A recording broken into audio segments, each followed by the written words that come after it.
This strip in Cape Town, South Africa, divides the beachside community of Strand from the township of Nomzamo.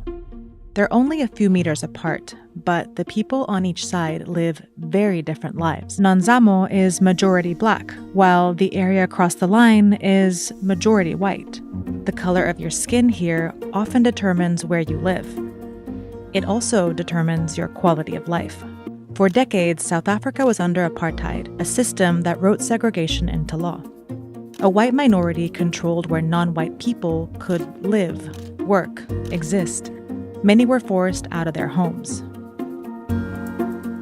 In 1994, a democratically elected government took power and ended apartheid.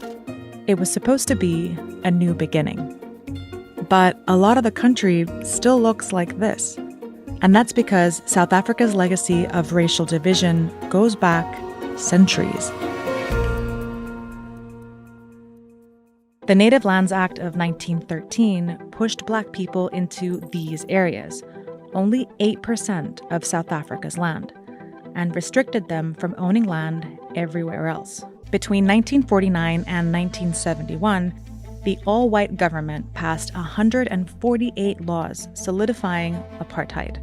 In cities like Cape Town, the Group Areas Act moved the remaining non-whites into separate urban areas. More than 60,000 people were forcibly removed from their homes. This kind of violence against non-white people was commonplace around the country. The new government lifted restrictions on where people could live. Millions of people who had been excluded from economic development for centuries migrated to major cities looking for basic services and economic opportunity. Today, 60% of the mostly Black population of Cape Town lives in these townships at the edge of the city. Apartheid and colonialism here are over. But many of the barriers they built have yet to be dismantled.